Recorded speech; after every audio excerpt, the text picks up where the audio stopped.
Subscribers, the time has come. Or video viewers, if you're not a subscriber, because a lot of you don't subscribe. For the last 2 years on this channel, I have been educating you about biathlon, prepping you for this moment, and now our time has come to put our knowledge to the test. The IBU has launched its Predictor Challenge for the Oberhof World Championships. So I ask you to check the link in the description below and join my team as we compete against other biathlon fans around the world for superiority. I cannot help you through this quest, as there are tons of amazing individual prizes to win, such as signed World Championship bibs, skis, and a VIP trip to a Biathlon World Cup. But together, our team can reign superior over all the other teams. So click the link in the description below, join my community, and let's show the biathlon world and the IBU that we are the best group of biathlon fans. Godspeed.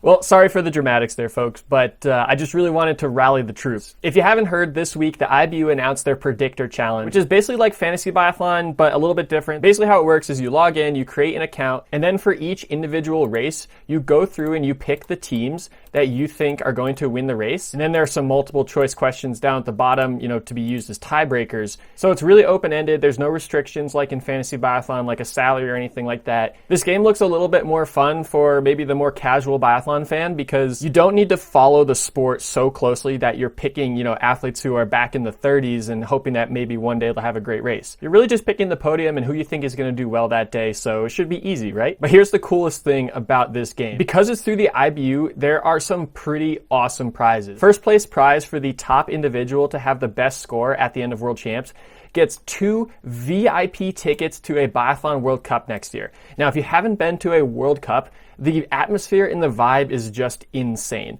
The crowd, the athletes, the coach, everything. The vibe and the atmosphere is just incredible. And then on top of that, you add VIP tickets. I'm pretty sure the VIP tickets allow you to go right down to the range and stand right behind the coaches during the event. And if that's not the case, there's definitely a private VIP box where you can go get food and meals and have some behind the scene access to the event. So that is a awesome prize. But that's not the only prize on the table. There's some regular tickets for a normal weekend, a set of cross-country skis if you come in third place. And then on the daily, they're going to be giving out signed bibs by World Cup gold medalists, world champion signed bibs. So there's just a ton of prizes, really cool prizes on the table. And the user experience overall just looks really good. But here is the rallying cry, and here's what this whole intro was about. So there is a communities tab where you can create or join a community of biathlon fans. And at first I thought it was just going to be head-to-head competition.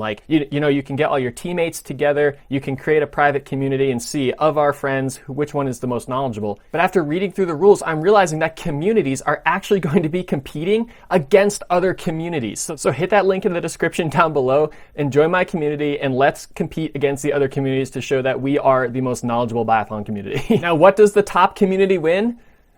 Nothing, I don't think. They don't have anything listed for prizes for top communities, so I think it's more for just bragging rights and proving that we are superior. But hey, that's fine. I still think it'll be really fun to have our name right at the top up here. Now, hear me out here. I have a personal goal for the community challenge, and that is to be the biggest community. So you can see on the community tab that it also lists how many members are in each community. My community is ranked second behind the biathlon subreddit community, which I'm sure a lot of you are a part of, or the Twitter biathlon community, which I'm sure is probably going to grow to be a lot bigger than just 6 members. So anyway, help me be the biggest community in this game, and also help me just be the best community in this game. Now, like I said in the intro, I can't help you. I'm not going to be tweeting or texting out any of my predictions for any of these races. I truly do want this to be a fair fight, especially with all these awesome individual prizes that the IBU has. But I'm pretty confident that we are going to do super well if we can join forces and work together. But don't worry, I'm not just going to leave you hanging like that. I want to give you a little tip to help you for sitting through this video and being a loyal viewer to this channel. So I've had a couple of video ideas floating around in my head for the last couple months, and unfortunately there's just not enough substance behind it to just make a one-off video about this specific topic.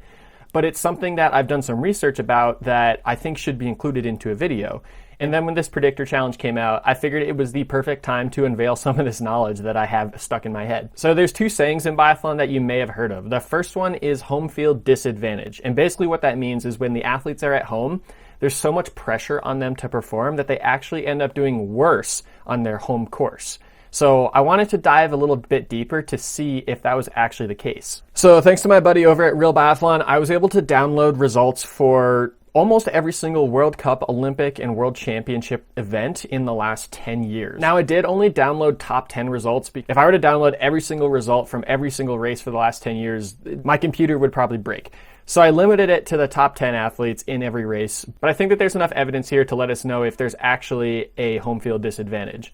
So on average, athletes that are racing at home actually perform a little bit better than they do when they are on the road. But what is actually interesting about this is athletes who are on the road actually shoot a little bit better on the road than they are at home. So maybe it has something to do with the crowd and the noise and the, very focused and localized cheering. But I think this also goes to show you that when you have spectators lining the track cheering for you specifically just because you're under the same flag as them, I think that just goes to show you that it's enough to push your skiing to that next level, to the point that athletes who are racing in their home country actually do very slightly perform just a little bit better at home.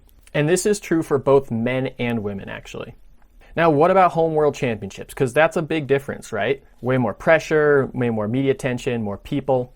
They actually perform quite a bit better at home world championships than they do if they were at home during a World Cup race. And they actually shoot better at home world championships than when it's just a home World Cup.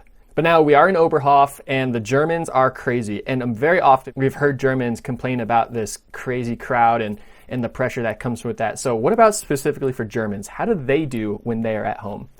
Well, despite all the concern about all this pressure and everything, the Germans actually do perform better at home than they do on the road. And they even shoot better at home as well. But the same cannot be said about the women. The women actually perform better when they're on the road than when they are at home. Now, for some weird reason, the women actually do shoot better when they're at home, but they don't rank as high when they're at home. So kind of interesting, something to think about when you're making your picks. Is Denise Herrmann going to do well? She's obviously one of the best athletes in the field, but what about Denise Herrmann specifically? Well, based on the data that I was able to collect for Herrmann, she actually does not perform better at home historically. So she actually performs a little bit better on the roads. So just something to think about when you're making predictions for world champs. Now, another saying that we have in biathlon is if you're going to miss early. And basically what this means is it's better to miss in your prone and then shoot better in your standing later in the race. Because if you do perform poorly in your prone, there's more race for you to come back and sort of make up for that poor performance, where all too often we see athletes come into the last standing and they have a miss where someone else shoots clean and you just can't catch them. It's over by that point. Obviously, the best thing to do is just not miss, but if you're going to miss early. That's where the saying comes from. So again, I went back to all the top 10 results from the last 10 years or so, and I started calculating people who shoot better in their standing than in their prone. How does their result end up compared to if they shot better in prone as opposed to standing? And sure enough, across the board, people who shoot better in their standing usually place a little bit higher than people who shoot better in their prone. And I also did this for individual race formats, so sprint, pursuit, individual, and mass start. So for women, no matter what the race format, that saying actually holds up. And for the men, it's a very similar story, except for the pursuit, interestingly. On average, in the pursuit, people who shoot better in prone actually end up having a better result than people who shoot better in standing. So just kind of an interesting tidbit there. I don't really know what that means. My guess is this is a little bit of a commentary on the characteristics of the field on the men's side as opposed to the women's side. The men have always had that one athlete like Fourcade or Bo who's just kind of head and shoulders above the rest in that era. And maybe by shooting so well in the pursuit, they already have a big lead, they shoot well, and they get an even bigger lead. They're able to sort of relax a little bit, and maybe they get a little bit sloppy with the rifle, maybe have a miss or two late in the race, but it doesn't matter because their lead is already so big. On the women's side, it's traditionally been very competitive. Now, we have seen some standout females, but nothing to the extent of Bo and Fourcade. There's a couple of years where those guys it almost was like they couldn't lose, and we're even looking at Bo this year where you literally just can't lose. But the women's field is much more competitive, and I think it's very often that we see in head-to-head races like the pursuit or the mass start that coming into the last standing stage, there's a lot of athletes still within the hunt, and those who are able to shoot clean are the ones that move ahead. So I don't know, this is just a hypothesis. This was just a few minutes of throwing some data together, so I think it's just really interesting. But yeah, like I said, hit that link in the description down below. Join my community. Let's challenge the biathlon world and show them what we are capable of. If you need some advice, go back and watch some of my old videos, because for the last 2 years, every single week on this YouTube channel, I've been talking about biathlon, educating about biathlon, entertaining about biathlon. It's all here, and you guys have been super loyal and supportive the entire time, so I appreciate it. Now let's work together and let's dominate the biathlon world.